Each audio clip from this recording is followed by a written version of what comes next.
Hello!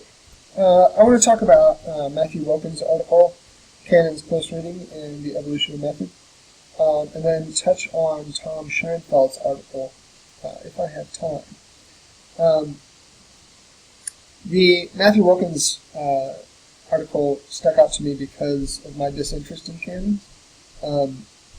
As an English major, I have never read Faulkner or Hemingway or a number of other canonical authors, and I don't really care that I missed out on them because I'm far more interested in other writers like Alice Walker that most people haven't read.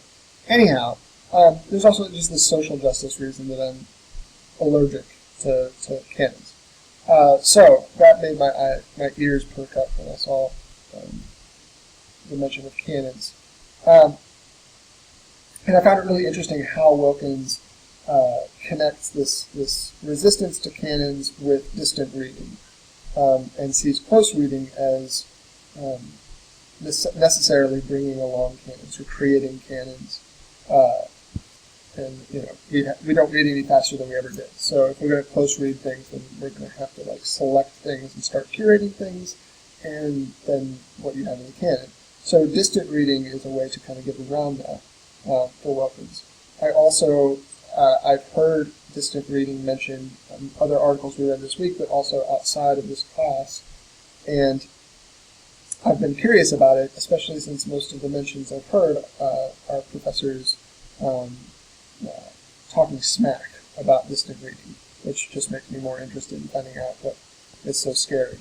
And what this article does a really good job of is giving this clear example of how distant reading can be deployed. Sure, we'll use the word deployed. With this example about mentions of other cities and countries in mid-19th century American literature. So I want to read this part. The imaginative landscape of American fiction in the mid-19th century appears to be pretty diversely outward-looking in a way that hasn't yet received much attention. Indeed, one of the defining features of our standard model of the period is that its fiction is strongly introspective at both the personal and national levels, concerned largely with American identity and belonging.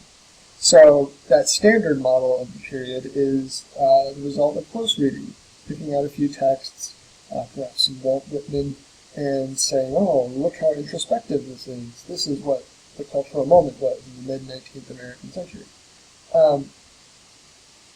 And this data, the software that Wilkins uses, or the person he's citing uses, I actually should know, but I don't, gives a totally different picture of mid-19th century American writing, and it being more outward-looking. And that's really fascinating to me, how the software and distant reading can give us a very radically different view of a cultural moment. So that was really nice to get out of the Wilkins article. And then towards the end, he addresses this issue that remains, that if we do that, meaning we do these more distant reading digital humanities projects, there'll be some consequences. We'll almost certainly become worse close readers. And this is something we have to decide, how bad of close readers do we have to be? What's the balance? And I did wonder about that, and for some reason the first thing that popped in my mind was Triumph of the Will, the 1935 Riefenstahl film. And there's absolutely nothing, there's no reason I need to bring these images up to make my point. I just am using new software that I've never used, the Screencast software, so I wanted to try it out. Anyhow, the Triumph of the Will was endorsed by the Nazis. It was filmed by a famous propagandist director, Riefenstahl. It had a wide audience. It had a big cultural impact. Now, if you did a distant reading of 1930s European cinema, I'm sure you'd find a lot of nationalism and a lot of anti-Semitism. I'm sure these things would pop up. But you still need to closely read Triumph of the Will if you're going to get an understanding of what nationalistic propaganda was capable of in Europe in the 1930s. So I would see the benefit of both, and I don't know what the answer is, but triumph of the will of all things makes me think that there is still a necessity for close reading to some degree at least. But overall, Wilkins' paper, I mean, even with that, like that's a really good question that he poses towards the end there. There are reservations I have about over-rationalizing the analysis, criticism, etc., of cultural artifacts, and putting them into these convenient little numbers and algorithms. But that's a much bigger issue than I should be addressing in this screencast. Anyhow, so to get to Tom Scheinfeld, his question of where is the beef? Of course, now I have missed it. Where did it go? I'm in the wrong place. So let's just look for beef. There's some beef right there. Where's the beef? There's the beef. Okay, anyhow. So he's expressing this anxiety that people have about digital humanities as in what questions does digital humanities answer that can't be answered without it. And he uses this example of this globe. I'm going to call it a toy. And I've actually seen this thing modeled on a BBC documentary about the history of electricity, which is fascinating, let me tell you, especially if you want to go to sleep. Yeah, it's this globe, and you crank it, and you have these little lights going on inside from static electricity. Fascinating, right?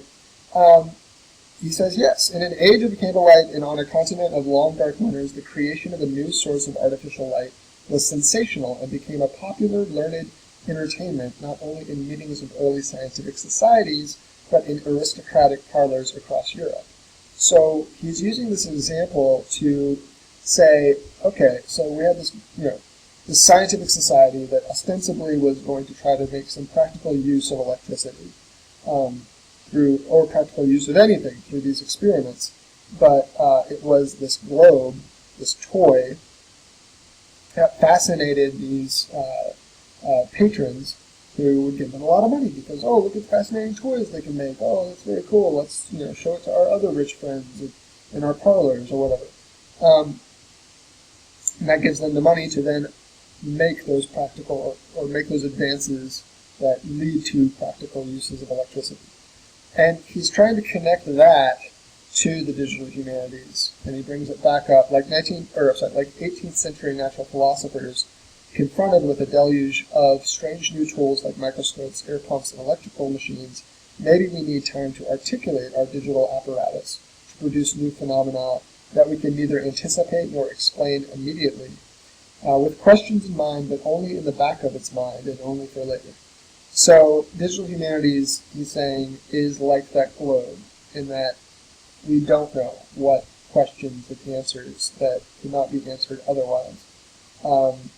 And that we should just, it just seems like he's saying that digital humanities is that toy, that shiny toy, and we should show it off to rich patrons and they'll give us money, and then we can eventually figure out what questions, what use it has, like what profit, like that just seems like a really bad analogy to be making. Especially if we connect it back to Wilkins, because as much as I think that, nope, that's not what I wanted. That's as much as I think that this map is very interesting, it's not. You're not going to show that off at a dinner party and get a bunch of patrons to give you a bunch of money. And at the same time, this question of where's the beef. This is the beef. Like, this seems very beefy.